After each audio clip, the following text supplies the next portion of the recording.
Haven't read your word today? I got you. Share this with someone that needs to hear it. And if this video helps you, like and comment for more. This was a requested verse on YouTube from, here, let me see who it was so I can remember off the top of my head again. 1 second. It was from Angela. It says, this is Proverbs 20, verse 13. It says, love not sleep, lest thou come to poverty. Open thy eyes, and thou shalt be satisfied with bread. Now, I understand how this sounds. Now, let's read the context. A few verses before it starts the page, it says, the just man walketh in his integrity, his children are blessed after him. A king that sitteth in the throne of judgment scattereth away all evil with his eyes. Who can say, I have made my heart clean, and I am pure up from my sins? Divers weight and divers measures, both of them are alike abominations to the Lord. Even a child is known by his doings, whether his work be pure, whether it be right. The hearing ear and the seeing eye, the Lord hath made both of them. Love not sleep, lest thou come to poverty. Open thy eyes, and thou shalt be satisfied with bread. It is not, saith the buyer. But when he is gone his way, then he boasteth.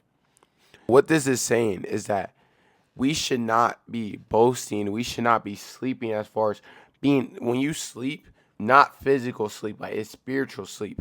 Because you remember how in the Garden of Eden, when Eve was tempted by the serpent, she said that God said that if they eat their fruit, they will die. Did they physically die? No, they died spiritually because now they knew good and evil. And God didn't desire for us to do that because when you know that, now you think you know what's right and wrong. You try to be your own God. But what you realize is this is meaning in this case is not loving sleep as far as don't love to be live in ignorance. As far as too many people don't read their word. They don't study the word to show themselves approved to God like it says in the Bible. They study because they want to know, hey, I know more than you.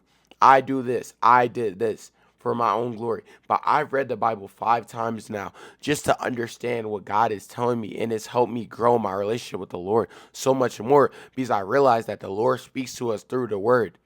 But it takes you reading it with open eyes and seeing that God, like sleep, is being unaware of the spiritual battle that's going on. Satan wants us to all be asleep and not to come to open the eyes to see that the spiritual, like everything is spiritual, that Satan is like a prowling lion, the Bible says, trying to get you to fall. But if you don't believe Satan's real, if you don't believe God's real, you're not going to acknowledge the spiritual warfare that's at play. But trust God and don't worry about the distractions, and stay vigilant.